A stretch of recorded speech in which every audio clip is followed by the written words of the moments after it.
acknowledgement of country and introduce Reverend Professor Son to us all. But first, let me extend a warm welcome on all of our behalves to Reverend Professor Son to Adelaide. It is wonderful that you are here.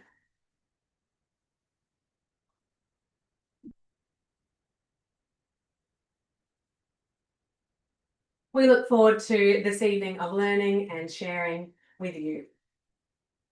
As we begin together, let me offer a word of prayer. I invite you to pray with me. Holy and loving God, we are your people and we delight to be part of your global church, part of your family that stretches across the world. We give you thanks for Reverend Professor Son being with us and for all he brings that renews us, challenges us, and calls us into deeper relationship with you and one another. Open us to hear your wisdom. Weave us together as your people. Form us in your paths of hope for all the world and for all people. In your name we pray. Amen. Amen. Something that is really new and really exciting this year is that we are trialling a new app for translation. And Alti has been working on this and is going to lead us through what this means. Thanks, Alti. Yep. Thank you, Jenny. So let me just put in this screen.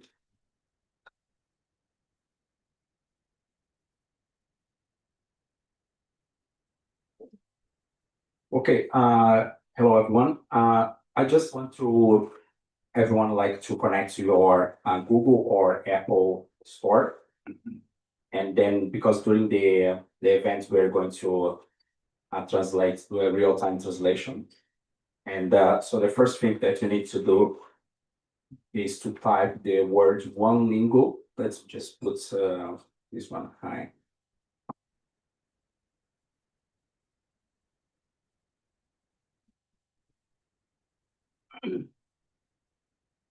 So this is the word that you need to type, one lingo, everything together in one word, and lingo with you, and sometimes like appears like advertisement, but you need to look to this icon here.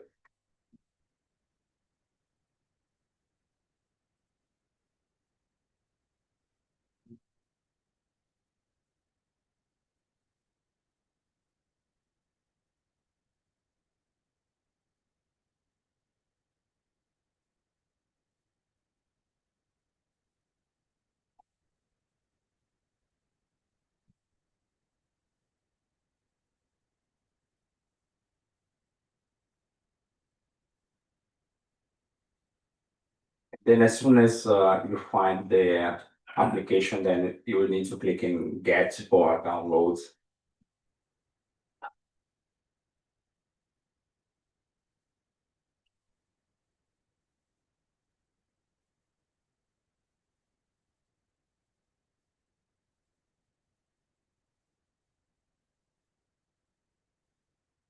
Get.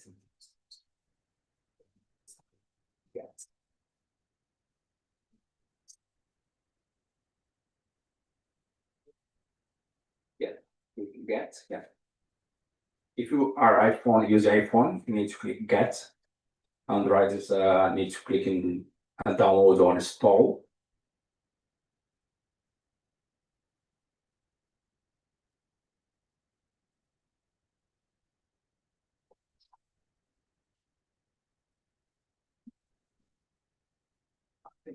Get. Yeah.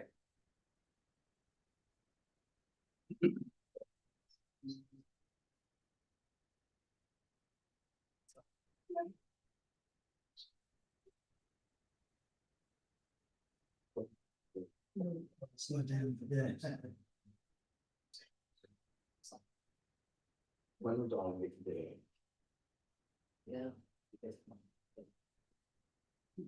so are we to okay. So this one is everything together. Okay.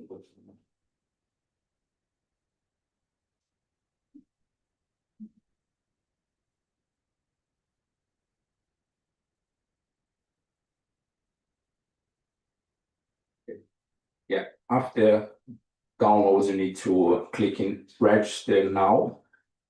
And then you put your name, surname, email, phone.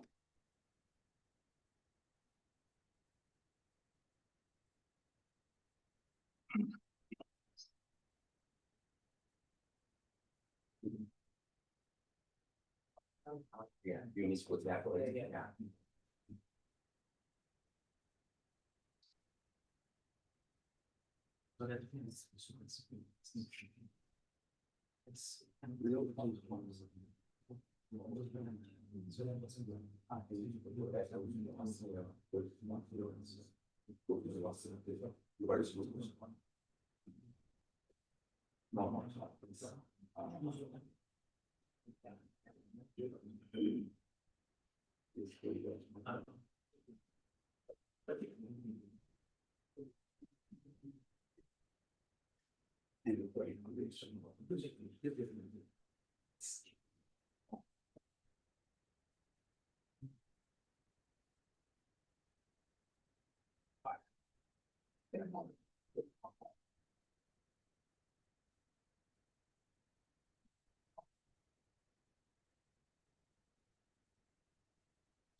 Yes.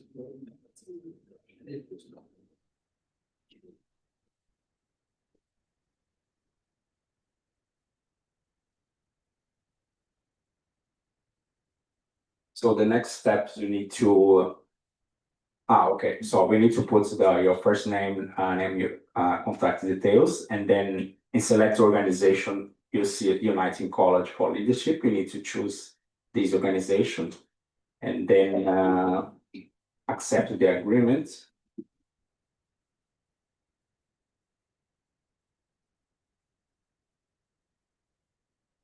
And then create account.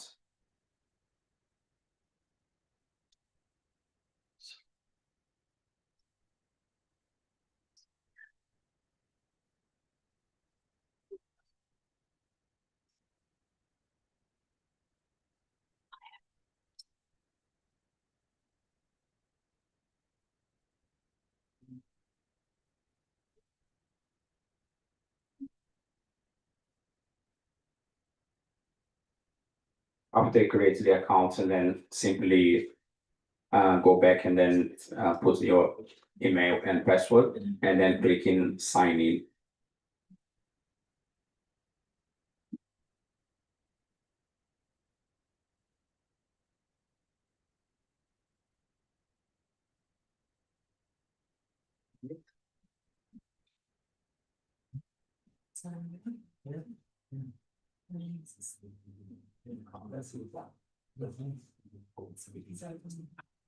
And then after signing, you need to click in live session because the session is already live.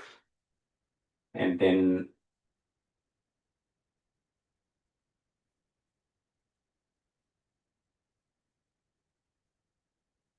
you need to choose a language and click start translation.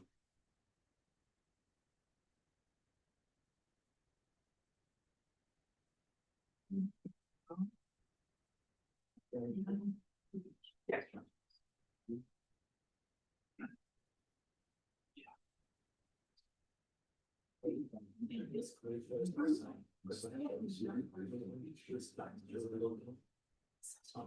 It's not working. There may be a delay in registering. There's a delay in registering. Okay, maybe you go first for this. You put like the correct email. Yeah. English. There may be a reaction.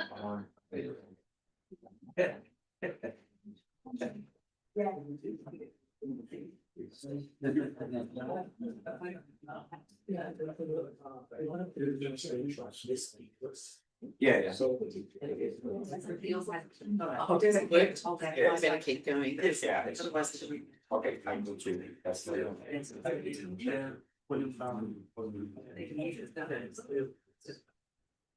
Okay, so next step is Vicky will be the one that go to this part. And during the presentation, we're going to put the translation in the screen as well, and in the audio as well. You don't need to just a matter of how to do the download. Okay, Vicky. Thank you, Anthony. Hello, everybody. My name's Vicky Balabansky. I'm the principal of the college, and it's lovely to see you all.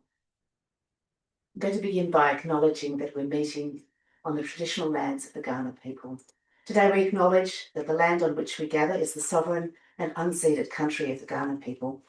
We pay our respects to their elders, those who have cared for this country, its land, water, and skies since its creation.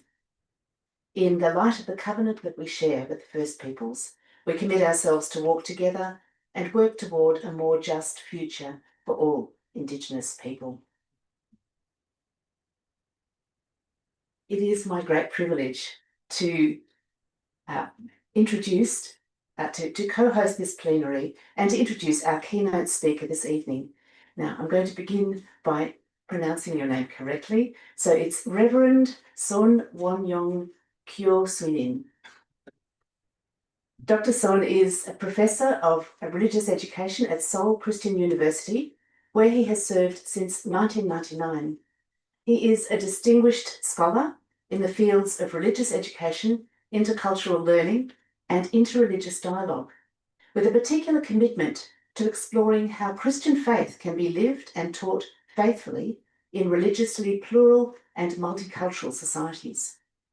He currently serves as president of the Korean Association for the Study of Religious Education and is a founder and CEO of the Korea Association of Spirituality and Arts, reflecting his long-standing interest in the relationship between theology, culture, spirituality, and the arts. Dr. Son completed his PhD in religious education at Yonsei University and has been a visiting scholar at institutions such as Boston College, Graduate Theological Union, and the University of Geneva. His research engages deeply with the work of the World Council of Churches, particularly in relation to interreligious dialogue, peace education, and the formation of communities capable of living with difference in ways that nurture reconciliation and mutual flourishing. Across numerous books and articles, he has explored themes such as multicultural education in mission, religious peace education, and the development of models for interreligious learning that contribute to both ecclesial renewal and wider social harmony. For our Awaken Adelaide Learning Plenary, which seeks to cultivate intercultural leadership that listens deeply, discerns faithfully, and participates in God's reconciling work in our neighbourhoods, Dr. Son brings a rich combination of theological depth, educational wisdom, and practical insight shaped through decades of scholarship, teaching, and ministry. Please join me in warmly welcoming Reverend Professor Wonyong Son.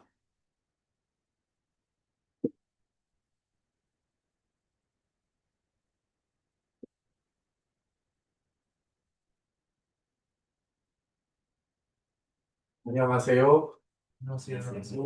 안녕하세요. In Korean words, 안녕하세요 means good eye.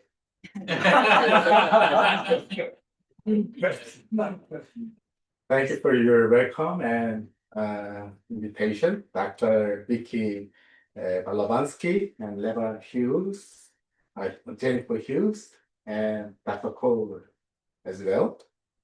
I'm honored and delighted to be sharing my research with you this evening as part of Awaken Adelaide Learning Plenary. Before we begin, I have a small confession. As you know, so English is my second language, so it's like young Shiraz from Barossa Valley. I'm not fully immersed yet. It might be a little bit rough and unfiltered, but I promise you, he has a lot of potential, very honest character, and very deep aftertaste.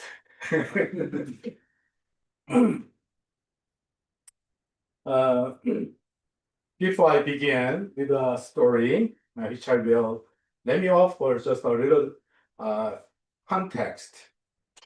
While the official history of the Republic of Korea is relatively very short, dating back to 1948, the history of Korean people stretches back some 5,000 years. It's a very, very long story, history. And within that long history, religious traditions, including Buddhism, Confucianism, and indigenous spiritualities, have been deeply woven into the life, culture, and imagination of Korean people. By contrast, Protestant Christianity on Korean Peninsula has a much shorter history. It begins in 1884 with the establishment of the first Protestant church. And yet, despite its relatively brief presence, Protestantism has had an immense influence on the formation of modern Korea through the introduction of Western education, medicine, and science. In Korea, two religious days are observed as national holidays, Buddha's birthday and Christmas. But there is also significant tension here. At times, Protestant Christianity in Korea has held a dismissive, even antagonistic attitude toward Korean long-standing religious traditions, often categorizing them as forms of idolatry. And that theological posture has not remained abstract. It has shaped attitudes, practices, and times conflict in the public sphere. As a theologian, Hans King, as you know, once put it, no peace among the nations without peace among the religions. No peace among the religions without dialogue between the religions. No dialogue between the religions without investigation of the foundations of the religions. And in Korean context, one of our own theologians might be a teacher. Dr. Professor Yu Dong-shi and someone was Paul, and I learned from universities, Yonsei, offered this important corrective. God was not imported into Korea on the backs of Western missionaries. God was already here from the very beginning, breathing within our history, our culture, and our spirit. These are not just ideas. They point to a lived reality. Between 1993 and 2017, over a period of 24 years, more than 400 instances of vandalism targeting Buddhism sites were reported in the Korean media. These were not isolated incidents.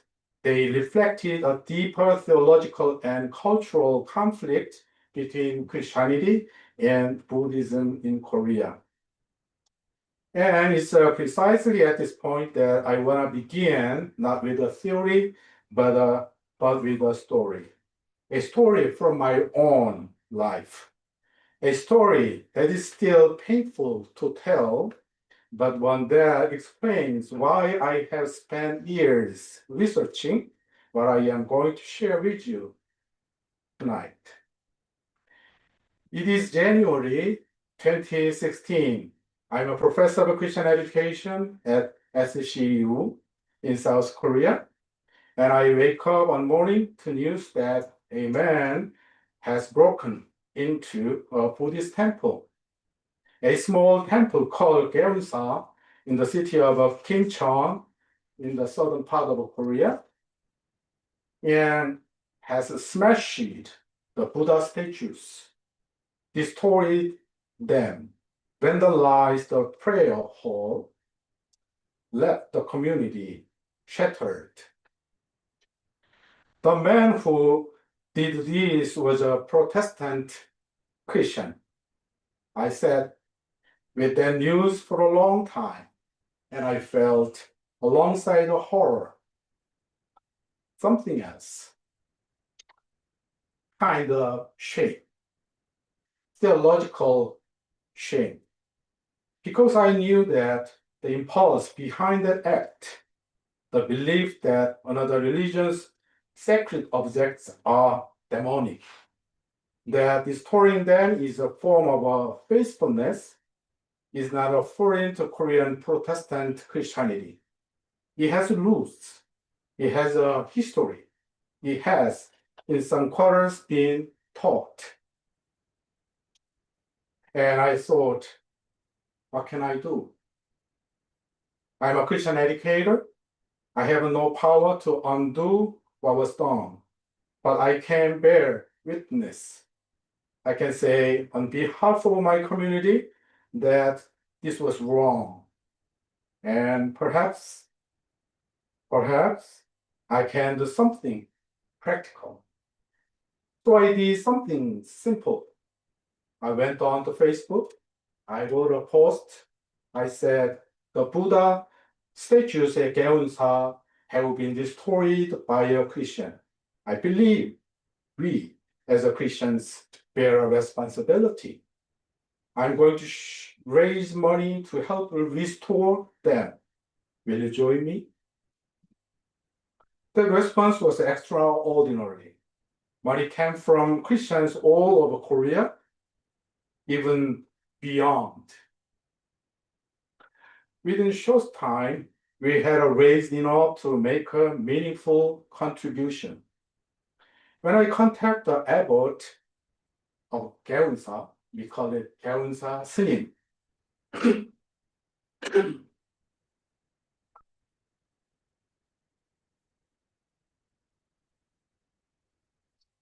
to arrange the donation.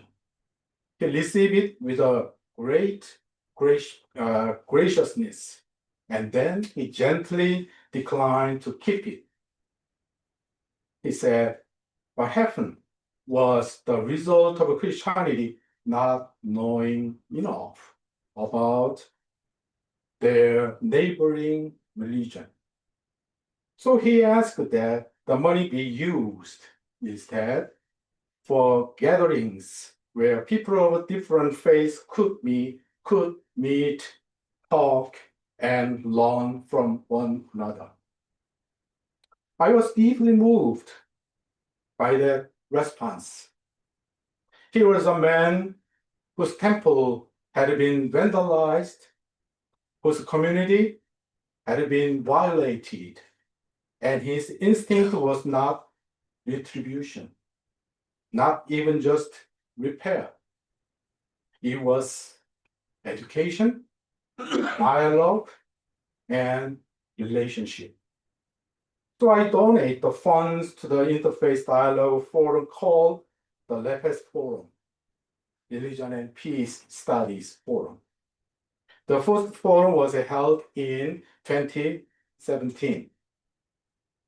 That forum has since grown into what is now the Asian Society for Religion and Peace Studies, bring together religion scholars from Korea, Japan, and China in ongoing dialogue.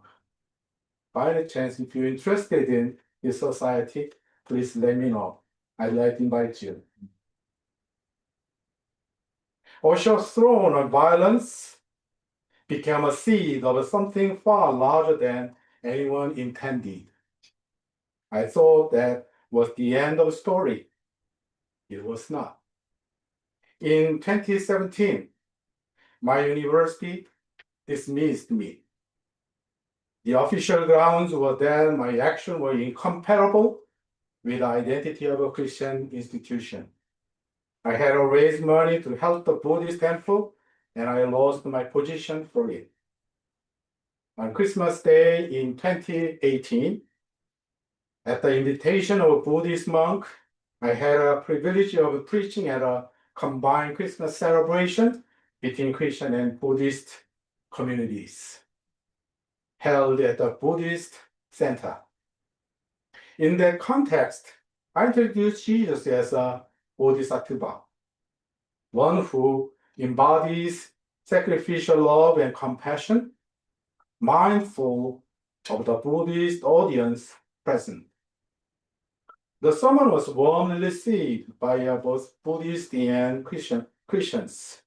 In response to that generosity, the following year, in 2019, I joined leaders from Korean 5 major religions to celebrate together on Buddha's birthday. But perhaps not surprisingly, some conservative Christians, including a few my own students at Seoul Christian University, criticized me, saying that if you want to teach Jesus as a bodhisattva, please, you should go Buddhist university. I tell you this not to invite your sympathy, but I want you to know what followed, because it matters for everything I'm going to say tonight. Following my dismissal, I filed a lawsuit to challenge the validity of the decision. My intention was to show that Christianity is not a religion of hatred, but love, reconciliation, and peace. For that reason, I pursued the case. However, the situation escalated, and I ultimately faced 12 separate lawsuits. 12. A suit to confirm the invalidity of my dismissal. Suits for damages, 12 legal proceedings, larger and small, over nearly 8 years. The last of them conclude on October last day, 2024. On social media, when I was finally over, I wrote, "It was truly a long and tedious battle. Looking back, my case was entirely a fight for religious peace that I initiated myself. I want to make it widely known that Christianity that disparages neighboring religion and hates unfamiliar others in the name of God, Jesus, or the gospel is not true Christianity." Victory was already predetermined, but it took about 8 years to prove it through the law. In the process, my family was nearly torn apart. It was branded as a heretic, and I had to endure financial losses of hundreds of millions of won. And then I have absolutely no regrets, because although I do not know whether my case served as a catalyst, no further instance of vandalism like the one of the Gaeonsa temple have occurred in South Korea. I honestly pray that religious conflict will continue to diminish from this land, and that harmony, dialogue, and religious peace will flourish. I tell you all of this not to invite your sympathy. I had made a peace with what happened, and in some ways, that 8 years journey gave me most important question I have ever carried as a researcher. The question is this: how did we get here? How did a Christian institution come to regard an act of reconciliation to a neighboring faith community as a threat to Christian identity? What has gone wrong? Not just in this institution, not just in Korean Protestantism, but in Christian formation more broadly. And what would it take to form different kind of Christian, a different kind of leader? Those questions drove the research I'm going to share with you today. And I want to say to you, I do not think this is only Korean story. The pressures that produce the bunker response, the anxious, defensive Christianity that preserve perceives the religious other as a threat are at work in every context where the church is navigating religious diversity. I'm curious to learn how you, Uniting Church in Australia, are dealing with this crucial issue in theology and practice. So let us think about this together. Over the last century, the World Council of Churches, WCC, has produced some of the most sophisticated theological thinking on interfaith dialogue that exists anywhere in the world. Beginning with Chiang Mai in 1977, running through the Bar Statement of 1990, through Together Towards Life in 2012, through Call to Dialogue in 2016, there's a rich, courageous, ecumenical body of teaching. The teaching insists other religious traditions are simply objects of omission or sources of error. They are potential dialogue partners, dwelling with what the WCC calls the expansive economy, the economia of God's redemptive purpose. That's a strong theology, I believe it. But here's the problem I have spent years trying to name. The WCC has powerfully articulated the imperative of interreligious dialogue, the SHU, but it has remained largely silent on the pedagogical methodology, the how. How does an actual person in an actual congregation, in an actual ministry context, cognitively engage the claims of another religion? How do we navigate the tensions when our faith is genuinely challenged by encounter with the other? How do we teach the form people to do this with wisdom? I call this gap theological liberty and educational poverty. We have the theology. We do not yet have the formation practice, Christian education, something like that to match it. And in that gap, two unhelpful things happen. The first is what I call the bunker response. The religious other is a threat. We form our people to be suspicious, defensive, self-enclosed. Identity is built by exclusion. In its extreme form, and I have seen the extreme form, is produced a man who walks into Buddhist temple and smashes what he cannot understand. The second is what I call the blow response. We are so anxious to avoid the bunker that we dissolve all real difference into comfortable sameness. All paths lead to God really. And we produce something with no distinctive shape, no real roots, no capacity to sustain a person through genuine crisis of faith, a spirituality that is wide but very, very shallow. Neither the bunker nor the blow is adequate for the leaders we need to form. And neither, I argue, reflects the way of Jesus. I want to introduce you to a theologian whose work shaped the WCC interfaith theology.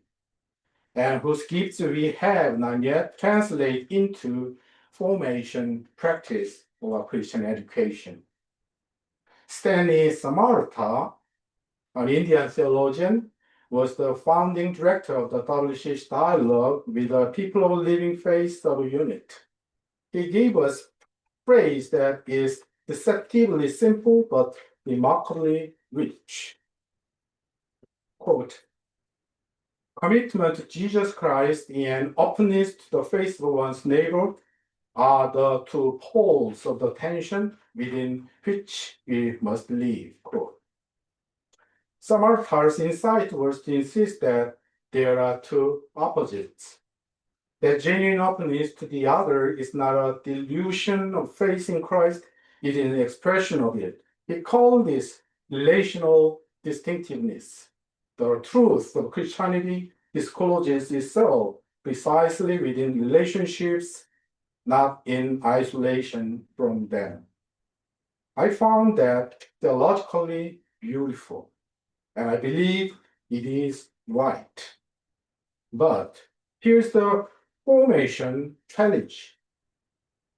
For a well-trained theologian, lie within the tension is a creative and generative dialectic. For our ministerial candidates 3 months into their first placement, while a leader whose neighborhood has suddenly become religiously diverse, being told stay committed and stay open without any scaffolding for how to that can produce pelvis, or it pushes people toward the bunker or the blow. Samartha gave us the attitudinal imperative. He did not give us the pedagogical scaffolding. Wesley Arayaraza, Sri Lankan Methodist theologian, offered a different and deeply complementary contribution. His theology was decisive in shaping the 1990 God statement, which declared, and I paraphrase closely, that religious plurality is the result of the manifold ways in which God has related to peoples and nations across history. Arayaraza argued, learning about another religion is not a theological concession. It is an expansion of knowing God. It is doing theology in the fullest sense. He said, Christology that becomes Christ monism, that use Christ as a way to imprison God within the institutional boundaries of Christianity, risks become a subtle form of idolatry. There's a bracing wall. When I was dismissed from my university, I thought often about that word. But again, the formation gap. If God is genuinely present in all religious traditions, what is the warrant for forming the next generation as distinctively Christian? Arayaraza opened the theological horizon beautifully. He did not draw the educational map for how to navigate it without losing your bearings. Both Samartha and Arayaraza gave us the theology of why interfaith encounter matters. What they left unfinished is the formation practice of how. That is the gap my research has tried to address. And it is the gap I believe the Uniting Church, with its commitment to multicultural church and intercultural ministry, is particularly well placed to help fill. So what does genuine formation for interfaith intercultural leadership look like? I will propose 3 movements. I call them movements rather than stages, deliberately. Like a movement in a piece of music, they can flow forwards and circle back. back and forth. They all recursive, not mechanical. The first movement, deconstruction. The first movement is about honesty, about naming the images of religious order that we have observed, often unconsciously, from media, from culture, from our own formation communities. Before we can genuinely encounter a Muslim, Buddhist, or Hindu, Jewish neighbor, we need to reckon with the caricature we have already constructed, and we need to ask, who built that image? What purpose does it serve? Whose interests does this boundary protect? I draw here on the concept of counter-memory, the recovery of voices suppressed by dominant narratives. In the interreligious context, this means asking, what is the history of how Christianity has related to other faiths? The crusade, colonial missions that understood the ingenious spiritual practice as a satanic. Anti-Semitism embedded in our liturgical tradition. The man who walked into the Geonsa temple in January 2016 was not operating in a vacuum. He was formed by something. This movement is not a self-flagellation. It is truth-telling, and it corresponds theologically to what Samaritan called repentance, a release of false witness, and the courage to confront truth. For formation practice, or facilitate the session examining how another tradition is represented in your church's teaching and media. A historical unit on Christianity and colonization. A conversation about one-year community's relationship with the first people's spiritual traditions has been. The question is simple. Who told you that? And what is truth? The second movement, transpersonal encounter, walking in the other's shoes. The second movement is the, border crossing itself. This is not the passive acquisition of information about another religion. It is empathic, engaged in encounter with the living face of the other. The difference is enormous. It might mean reading a Quranic passages through the interpretive lens of a Muslim scholar, not to judge it against Christian categories, but to understand it from within. It might mean sitting in a Friday prayers or attending Buddhist meditation retreat or participating in a Sabbath meal as a respectable guest, not a detective observer. The philosophical concept I bring to this moment is what Wolfgang Welsch called transversal reason. This is a mode of thinking that moves diagonally across different traditions, able to compare Christian love with a Buddhist compassion, or Christian kenosis with Islamic tawadu, humility before God, without collapsing their differences into sameness, and without hardening their differences into walls. Transversal reason does not say all religions are essentially the same. There is the blow. It does not say only my religion is true. That is the bunk. It says I can transverse this boundary, dwell within another perspective long enough to understand it from the inside, and return to my own ground changed, but not lost. Theologically, this is the moment of Arayaraza discovery, the encounter with God's mystery within the living face of a neighbor. I experienced something of this through the Gaonsa journey. When the abbot redirected our donation not toward repair, but toward dialogue, I did not think I have made a theological compromise. I thought I have encountered something of God in a place I was taught not to look. For formation practice, this moment requires guided theological reflection after encounter. It means sitting with the disorientation, the cognitive dissonance, and naming it as spiritual growth rather than spiritual threat. It requires community of formation that's safe, for vulnerability and honest, for real encounter. The third movement, reconstruction, coming home differently.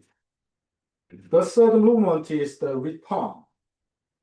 After genuine encounter with the other, you do not come back to the same place.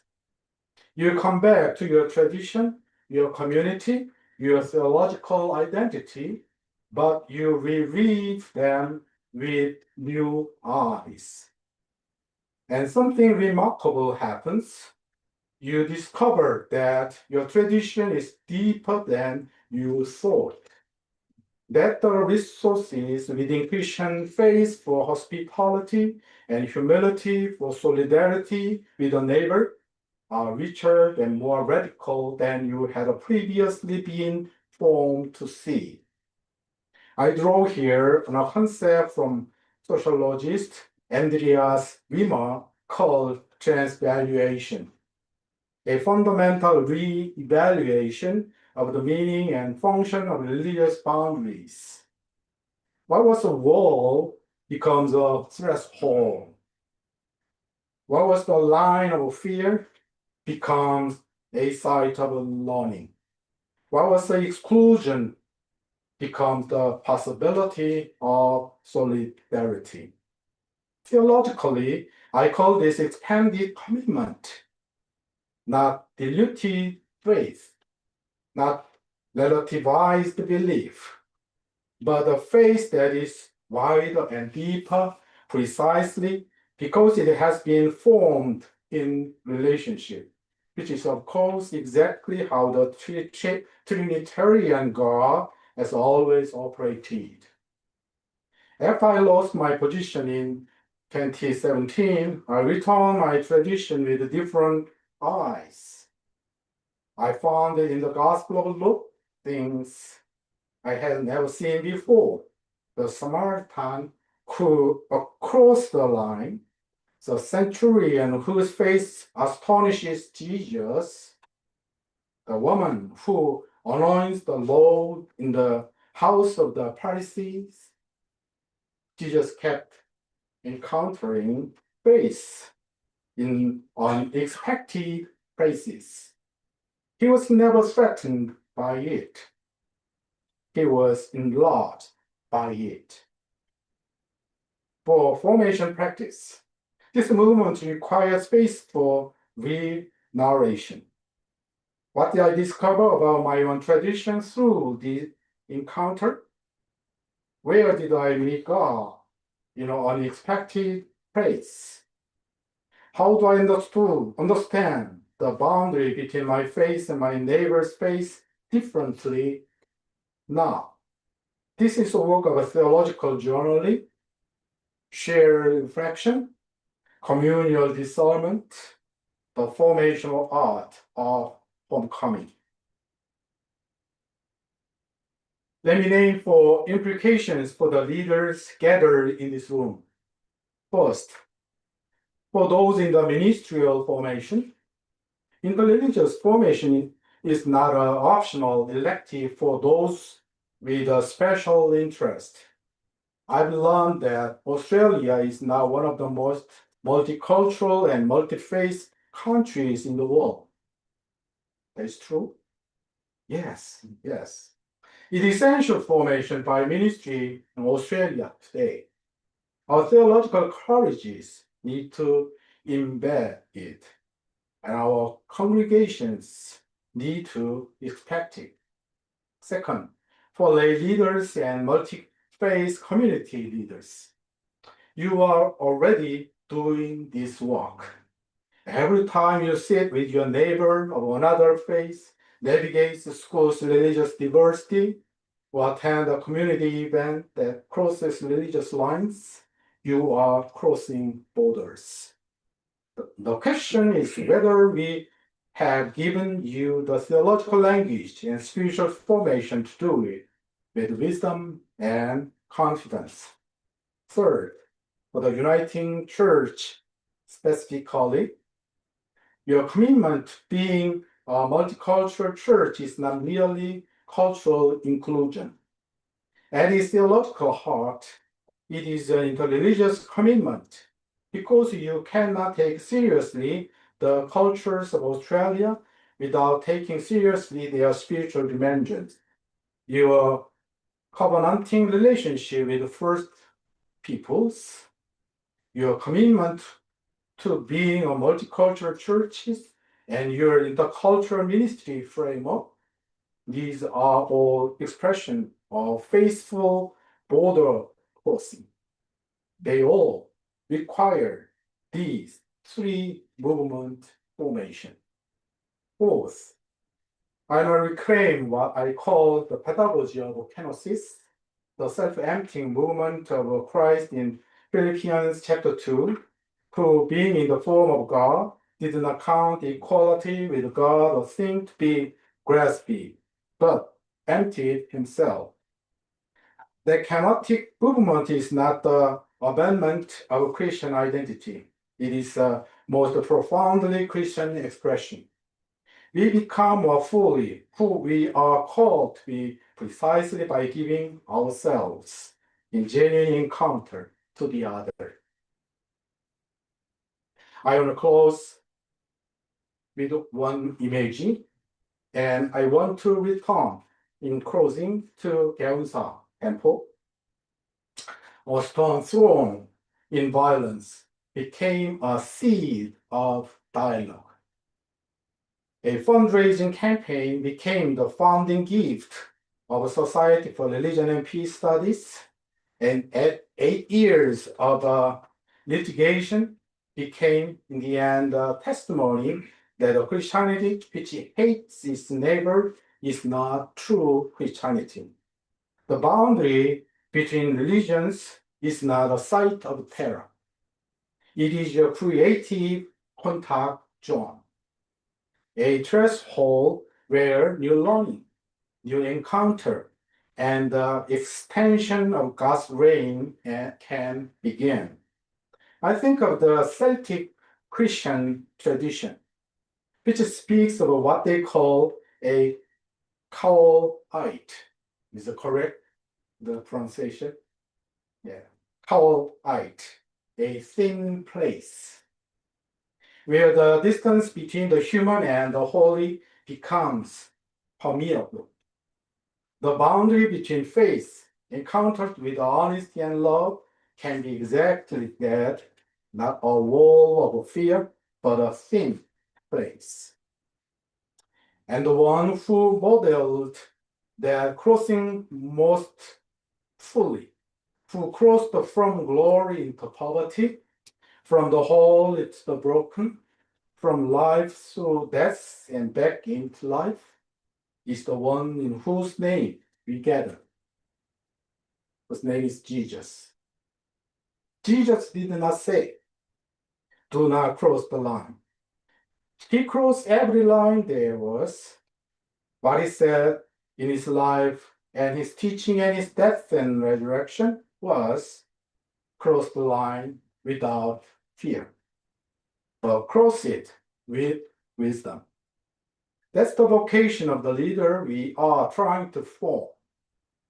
Not the bunker builder, not the one who blows everything into the comfortable sameness, but the border crosser. Rooted enough in their own identity not to be lost in the crossing, and open enough in their law to be genuinely changed by it. I lost my position for crossing a line. I spent 8 years in the courts proving it was the right thing to do. I have no regrets. May you reform that kind of leadership for the church, for the reconciliation and renewal of the world God loves. Thank you very much.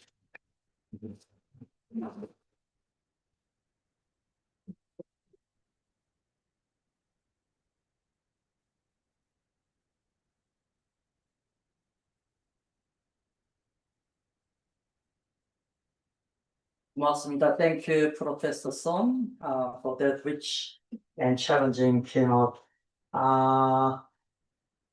That you invited us to think deeply about the gap between interfaith theology and formation practices and what it might mean to form leaders and communities who can engage cross faith boundaries with wisdom, humility, and competence. Before we move into our panel discussion, we will have a Q&A session from the floor. So would it be helpful if you can write down if you have any particular question to Dr. Song keynote presentation?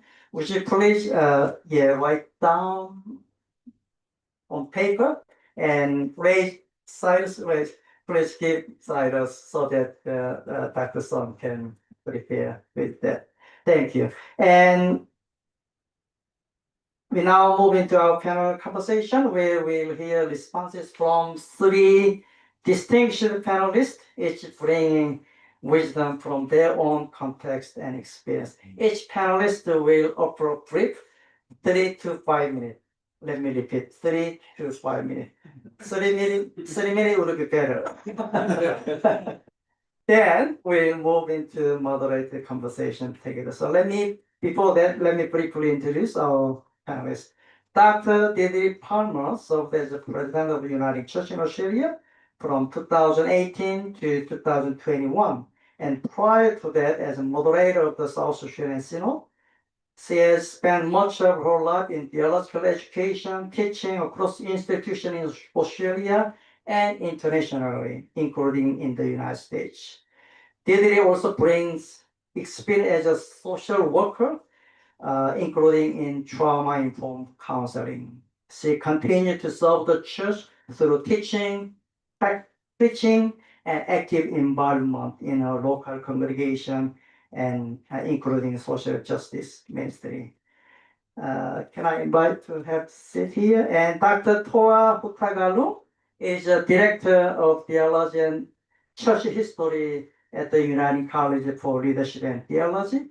Toa has studied across Indonesia and the United States and worked in systematic and constructive theology with particular interest in post-colonial and decolonial approaches. He is the author of Toward a Decolonial Pneumatology and is deeply engaged in forming theological imagination within intercultural context. Toa, can you please help? And Mrs. Philippa Rowland is the co-chair of Religions for Peace Australia and president of South Australian Multi-Faith Association. She is a committed leader in multi-faith engagement with a particular passion for sustainability, climate justice, and community-led responses to shared challenges.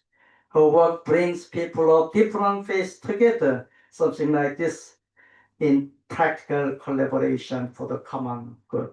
Can you please join the chair? Thank you, Deirdre, Toa, Philippa, for being with us. I'd like to invite each of you now to offer a brief response to Professor Song's keynote. Yeah. Okay. Yeah.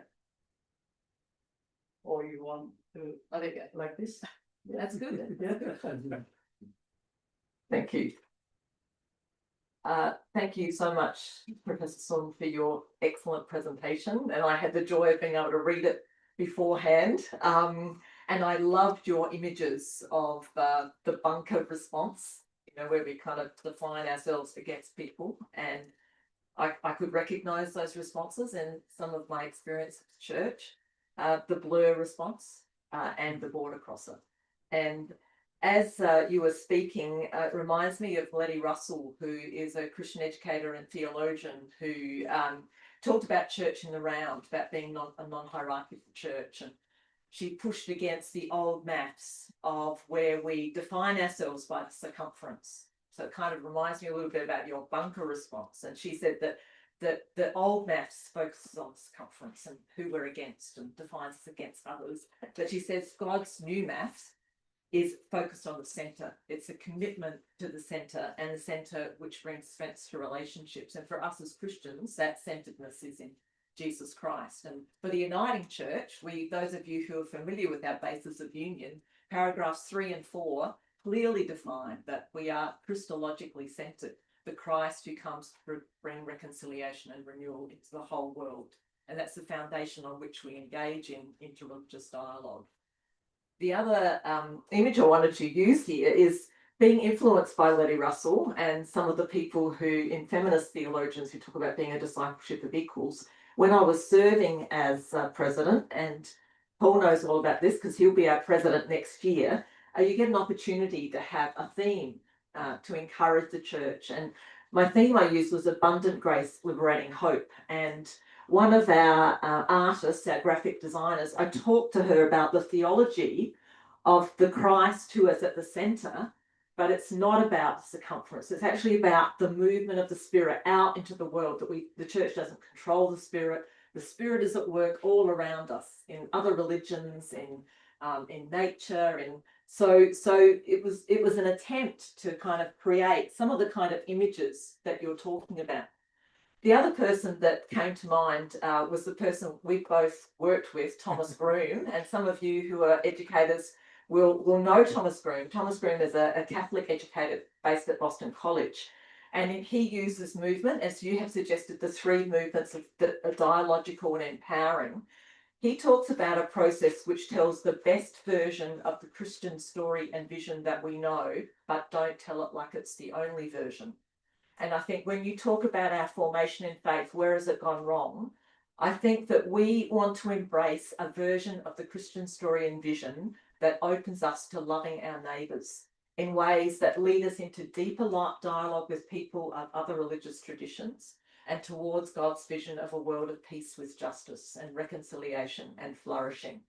And when I think about what's gone wrong, I also think about some of the pastoral care literature that talks about narratives of hope and narratives of harm. How are we forming young people, communities? And I'm interested in the community formation of it. How are we forming them in narratives of the gospel that are narratives of hope, that help me to love my neighbour as Jesus intended? And feminist theology talks about having an accountable theology. And I think that's what we're talking about. How are we accountable to our neighbour in the kind of theology and understanding of the gospel that we proclaim? I think that's my 3 minutes.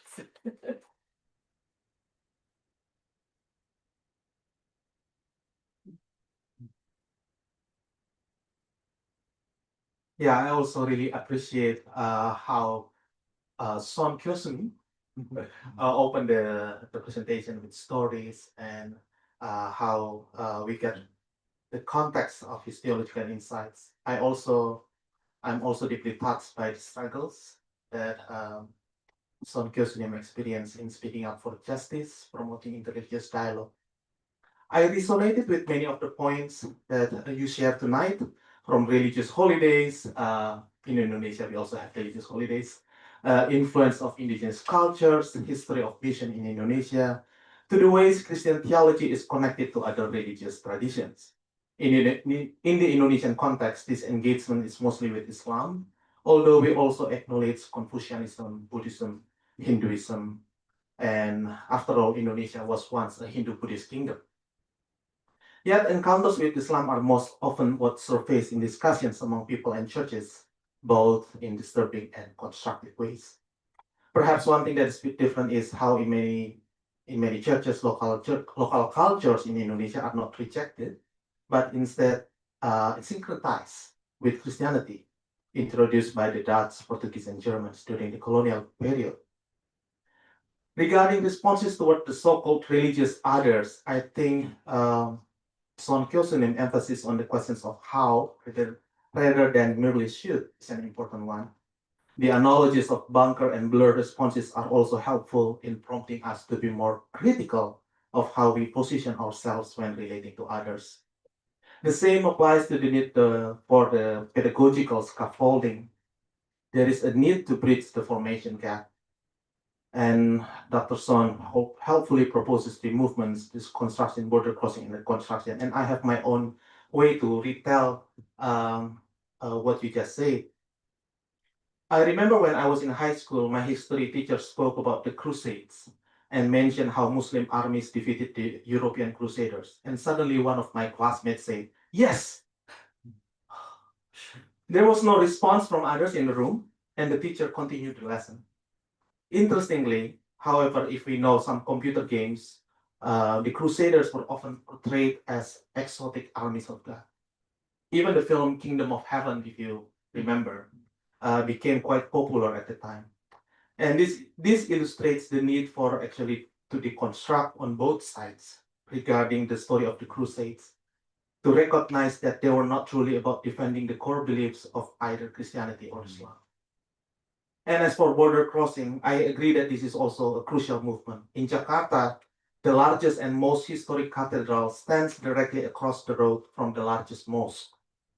People often cross that road from either side to enter their respective places of worship. This serves as a both, I feel like this is like a symbolic and physical illustration of the transversal movement that you just said, that it is both possible and necessary. Lastly, reconstruction is another movement from Dr. Son's presentation that I deeply appreciate. I see transversal movement not just as crossing the Rubicon, like there's no opportunity to come back, but it is actually opportunity for renewal. I recall coming to see the Christian mystical tradition differently, particularly on the theme of union with God after I read the Bhagavad Gita, a sacred text in Hinduism. So to conclude, in a secular world where religion and faith no longer receive the attention they once did, and at a time when some powerful world leaders are blatantly using religious beliefs to attack others, I believe Son Kyosunim's call for intercultural and interfaith leadership formation is timely and indispensable. Thank you. Kamsahamnida. Terima kasih.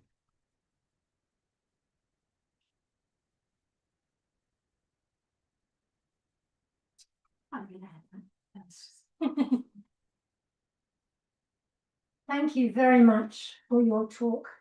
I found it both thought-provoking and inspiring. And for me, I'm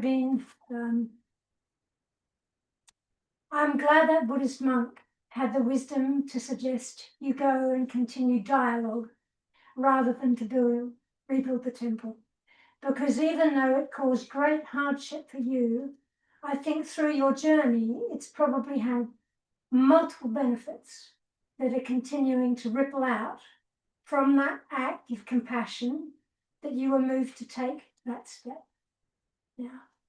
So, and I meant to begin really just by acknowledging that I've been the president of Multi-Faith Association, but we have the joy of having our vice president here, Mahbuba Adyampad from the Baha'i community.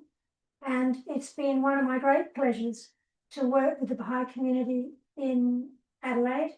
And we often use the Baha'i Centre of Learning as a place for our interfaith dialogue. I could risk saying too much, but I just thought for this room, I might just begin by kind of bringing myself into the room and why I've ended up being the president of Multi-Faith and the chair of Religions for Peace, because I think it has some intersections. So I grew up in different parts of the world, so I was exposed to many different cultures and faiths as a child. And when I was 6, I was riding my tricycle. Can you keep me on time, please? riding a tricycle around outside our house. And our put me off my bike and he said, Miss Philippa, what are you doing? And I said, I'm riding my tricycle. And he said, no, no, come, look. And he took me and he showed me that I'd been riding my bike all over an ant trail. And it was just this whole great pile of dead and dying ants. And I think that's where I put the beginning of my becoming a Buddhist, is from that moment. Coming back to Adelaide, my mother died, and I heard that there was a conversation in the Baha'i Centre of Learning on climate change. So I went along with Ingo Weber to go to that climate dialogue and found this group called the Multi-Faith Association. And it was around about the time I'd been looking after my mother with dementia, and I'd just taken her back and buried her next to my father. So I became involved in the Multi-Faith Association, and I found it very rich and very rewarding. We then came to a time in history where we had Reclaim Australia rallies, which was people on street corners telling Muslims to go home. And as a committee, we decided that there was no point standing on the opposite street corner and telling them to go home. And we'd had a wise Anglican, I think, had come to visit from the Dandenongs. And out of the discussion we had that day came our commitment to interfaith harmony, which was a statement that acknowledged First Nations, acknowledged the difference of belief, and was a commitment that we would live together as best we could in interfaith harmony. I first read that aloud in the Catholic Church after the Christchurch massacre, when an Australian killed 50 Muslims at prayer in a church in Christchurch, in a mosque. And we had 10 faiths, including the Baha'i, giving prayers that day. All of the Muslims in Adelaide had gone to help with the burials, because they should, by rights in their religion, be underground very quickly. And so luckily for us, there was a Bosnian imam who had flown in a couple of days earlier, and he did that for us. That's kind of been one of the documents that we've used quite a bit over the years. And I just share that I dusted it off last year because I felt that it was important to try and write it as a commitment to peace and interfaith harmony.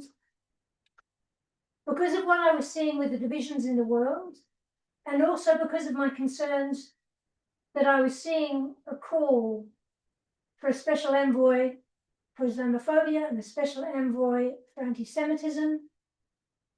And the Hindus are talking about having a special envoy because their temples are being attacked. And I just think I acknowledge that what happened at Bondi was appalling, and we need not to go there. But we need to find a way to hold the peace collectively, because we all landed here on top of the First Nations who were here before us, and we need to acknowledge that. And then we need to acknowledge that we are a seriously multicultural, multi-faith community with many, many, many different faiths. After the Christchurch massacre, I went to the Muslim temple in Marion, but I also drove all the way down to the Ahmadiyya Muslim community, way down south. And it's a bit like the Latter-day Saints for Christians. The Ahmadiyya Muslims believe in that there was a second coming from somebody who came. So long story short, the fact that we can learn to live together in peace and harmony is a journey. It's not an outcome and needs to be worked on. Thank you. Excellent. Thank you so much for your thoughtful reflection and sharing the story. The Deirdre and Tora have gave some questions to Dr. Song. I'd like to invite you to respond briefly, and then we move on next.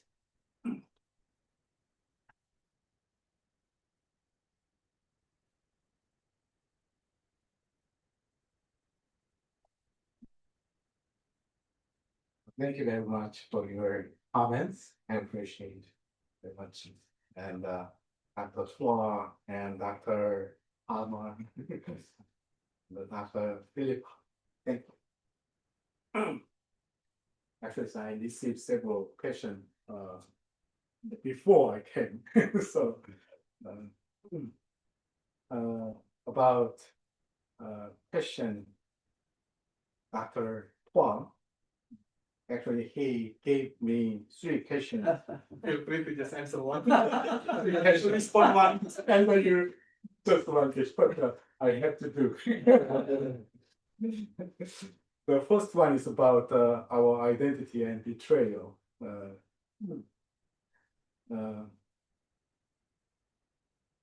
This is a deeply existential question.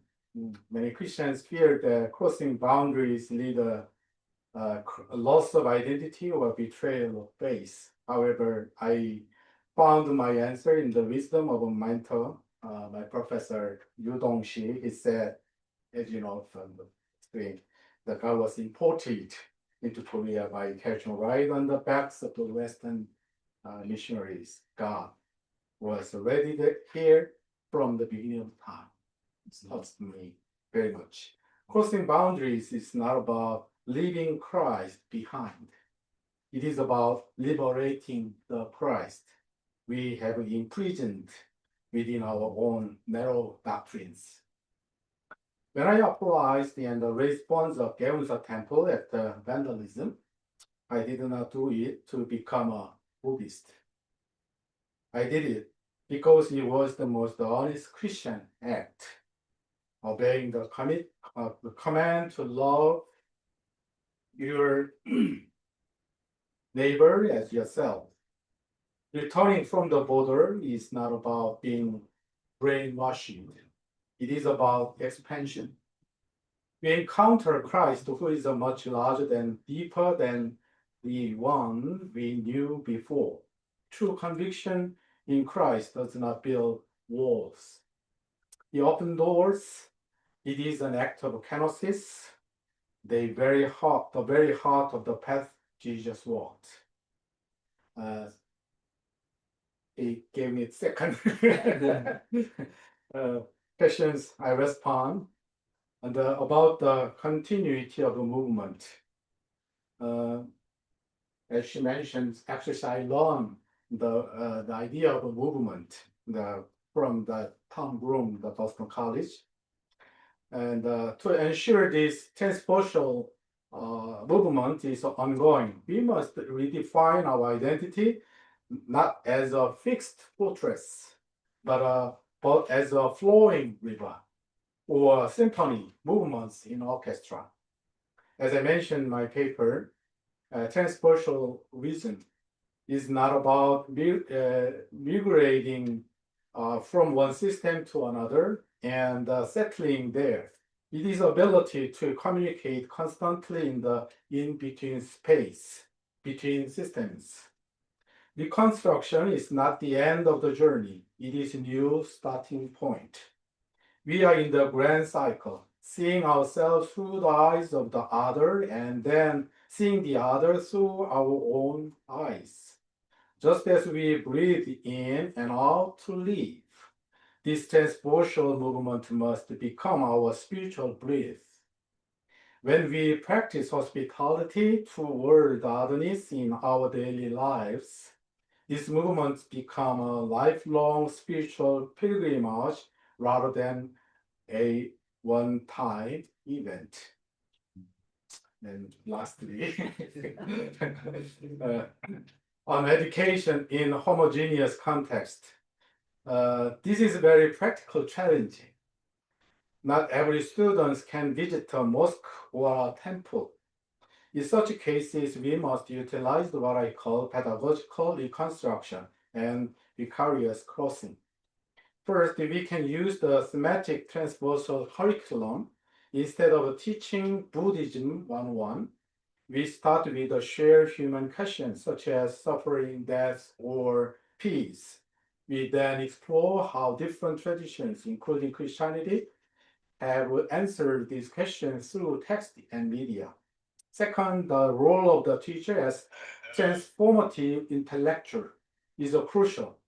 A teacher is not a technician delivering information, but a border crosser. who brings the voice of the other into the classroom. Third, we must utilize media of imagination through literature and film that deeply portrays the lives of those with a different faith. Students can experience emotional empathy and critical reflections. Even without physical travel, education can facilitate a migration of the heart, which is the true beginning of the border crossing. And about Dr. Palmer, thank you for your comments. It's actually she asked me the what are the example of local Christian communities in my context. My answer. I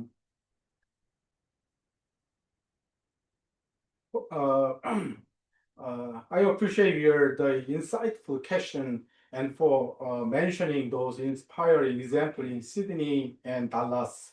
It is heartening to know that we are part of the global movement of border crossing communities. In my own context in Korea, I have been deeply involved in developing what we call the Canaanite Church. I call it 가나안 교회, or Canaan Church movement. In Korea, Canaanite is the witty wordplay on the term 안 나가, which means I don't go to church. It refers to a growing number of Christians who maintain deep commitment to Jesus, but they lacked institutional churches, often due to their rigid exclusivism and lack of religious literacy. To provide formational spaces for these border crossers, I have established several specialized Canaanite congregation, Canaan Church, that function as laboratories for the theological foundations I discussed today.